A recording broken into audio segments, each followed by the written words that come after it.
I've been transforming my cardboard room box I built into an antique kitchen, and I've gotten a lot of great viewer suggestions, so today I'm doing one of them and making some snowshoes. I'll show you an easily accessible alternative material you can use to make the snowshoes, but I'll be using this rattan I got at my local dollhouse store.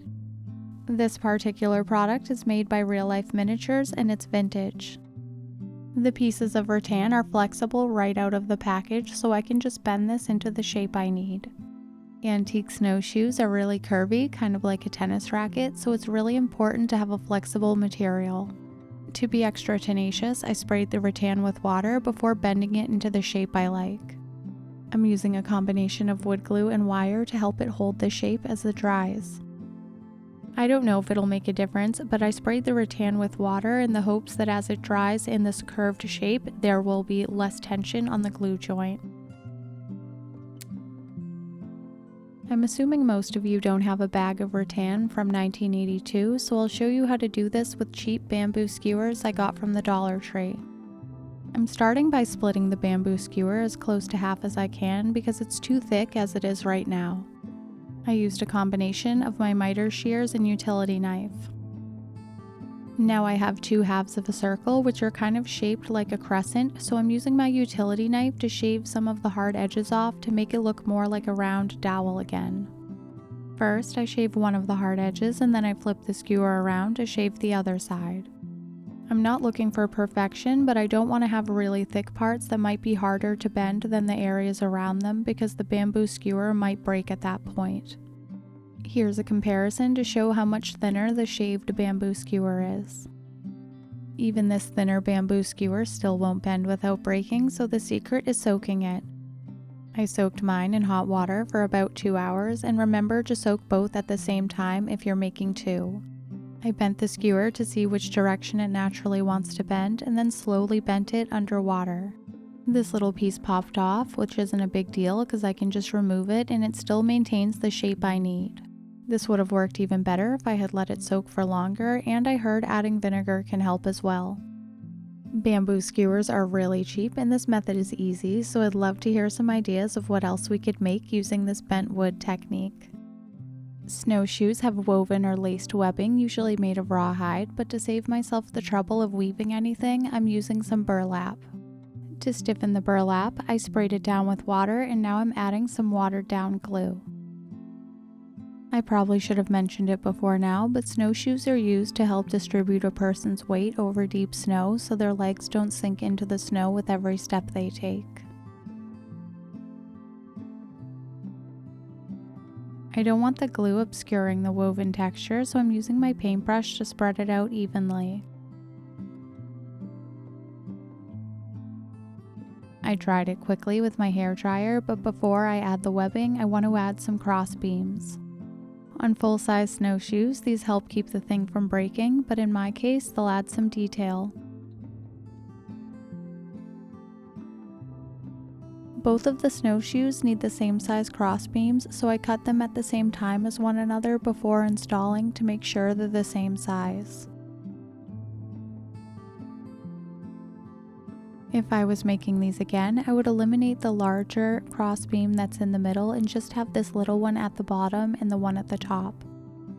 This would make the woven portion of the snowshoe a little bigger and probably be more realistic.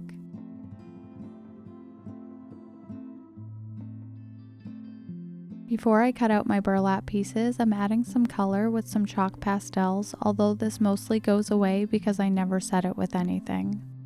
To preserve the color when you use chalk pastel, you can spray it with hairspray or a matte setting spray.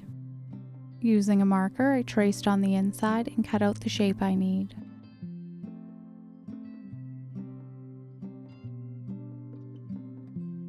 Before I attach the burlap, I'm using some thread and glue to give the illusion that the burlap is woven or sewn on. To start, I'm spreading a thin layer of glue, and now I'm using a sewing needle to wrap the thread around the frame at an angle, kind of like the lines you would see on a candy cane. As I go along, I'm adding glue to the areas I'm about to wrap and also locking the thread in place that I've already wrapped. As I approach the crossbeam, I'm wrapping the thread around that rather than the outside of the frame.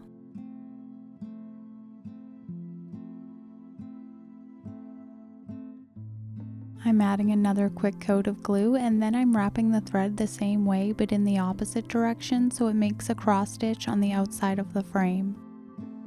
You don't need any sewing skills for this, since all I'm doing is just wrapping thread around the stick. You don't even necessarily need a sewing needle if you don't have one.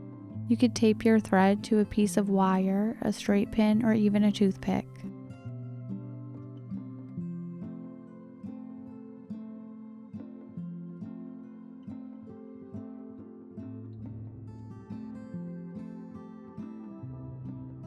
When I'm all finished wrapping, I tie the loose threads into a knot and secure them with glue.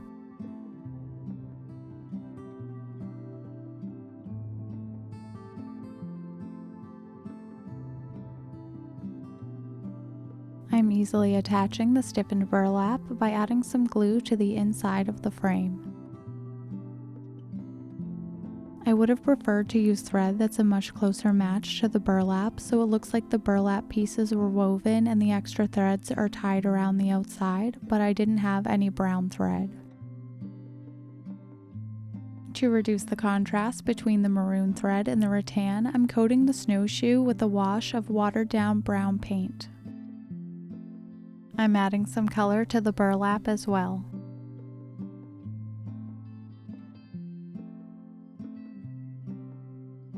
I'm not sure of the function, but every snowshoe I've seen has this rectangular hole in the middle, so I'm lining up my snowshoes to make sure the holes align.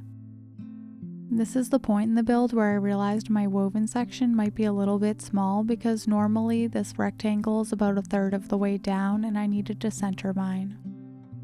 Snowshoes have this little leather section with laces and a strap on the back so you can attach your feet to the snowshoes, so I'm making that now. A friend of mine makes knives with leather sheets, and he was nice enough to give me all of these leather scraps, so I'm searching for a piece that's the right color and the right thickness. I like how thin this maroon piece is, but I don't like the color, so instead I'm going to shave down this brown piece of leather to make it the correct thinness. This piece of leather has a pretty thick backside that kind of looks like suede, so I'm just using my X-Acto knife to slide across it and remove some of this fluffy bulk. There are tabletop machines and some hand tools available for doing the same thing, and they're called leather skivers. If you don't have leather, check out the description below for some alternatives, including a video showing how to make leather out of brown paper bag. It took me 5 minutes to do this little section, and I created this mess that looks like sawdust that I may use in a future workshop build. Now that the leather is much thinner and works in a 1/12 scale, I want to change the color and make it look older. Over time, leather wears down and creates faded areas, so I'm simulating that look using some sandpaper.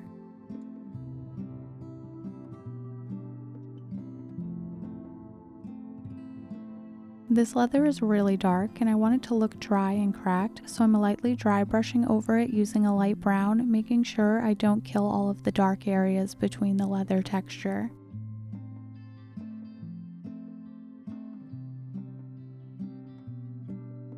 I sketched a simple template, and after putting it in place, I trimmed it so it'll be a better fit. To make sure each side is symmetrical, I fold the template in half before trimming it. I only made one piece of thin leather and I don't want to have to do it again, so any mistakes and adjustment I make I would like to do on this piece of paper rather than my leather.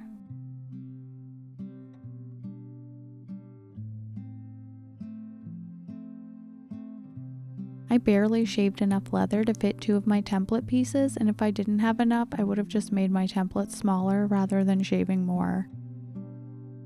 I'm using more of this aluminum tray lid to attach the foothold leather to the snowshoe. I used Fabri-Tac to attach the aluminum to the leather, and I'm putting it on the part where your boot would be standing on it if you were lacing these around your boot.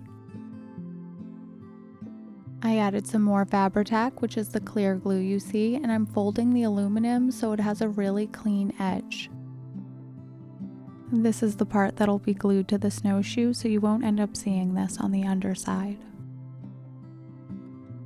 To make it look like this metal is riveted to the leather, I'm making some indents with my Dollar Tree ball stylus. This looks really good just as it is, but to add a little more detail, I'm adding a few caviar beads that are meant for decorating your nails. I'm adding a small dab of glue to each indent and picking up a caviar bead on the end of my ball stylus.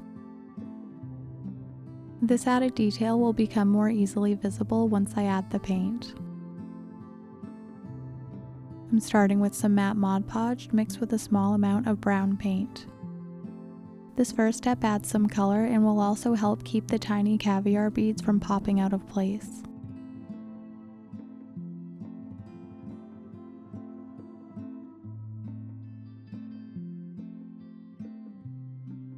This looks good as it is, and you can stop here, but I'm adding an entire coat of my favorite paint, which is Dirty Down Rust.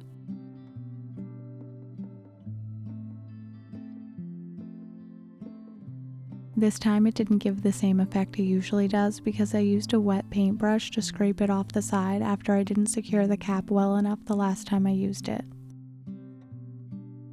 Dirty Down Rust is a chemical reaction that creates rust, and since I used a watered down paintbrush to apply it, it didn't dry as light as it normally does, so I'm toning the whole thing down with a little bit of silver paint.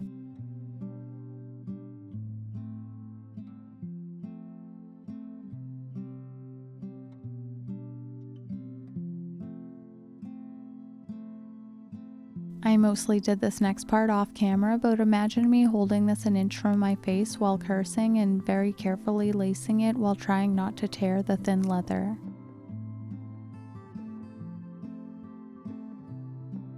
I made 2 of them, but if you look closely you'll see I accidentally laced them up differently from one another.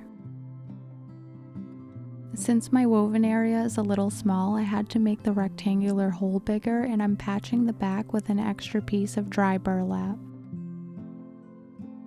Every time I make miniatures, I make mistakes and things don't turn out the way I wanted, but it always looks fine in the end, so just have fun and don't sweat the small stuff. The laced up part holds the front of the boot, but it needs a strap to hold the back. To attach the strap, I glued one side and I'm cutting off the extra. I'm gluing down the other side, and I made a simple buckle using some bent wire.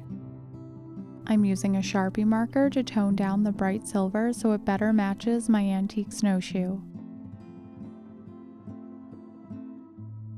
I used white glue to attach a caviar bead rivet in the buckle to the strap. I'm dry brushing the laces with some light brown paint to make it look faded instead of brand new. With the darker brown paint, I'm adding some shadows where the laces meet the burlap and some shadows underneath the cross beams.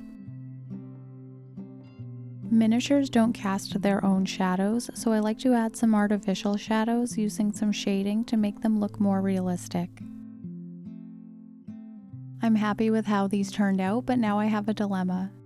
Previously, I used a pretty strong glue to attach this metal pot rack to the cereal box paneling on the right side of the room box. Should I remove the pot rack to instead hang the snowshoes, or should I find somewhere else to put them or just hang them from the rack? Let me know in the comments what you think. Just a quick update on the bamboo skewer. It's completely dry and it created the exact same shape as the rattan, so you could definitely make this project even if you don't have the vintage material I found. I'll be creating more details and accessories based on viewer suggestions for this project and the others I have going, so keep the comments coming. Thank you for watching.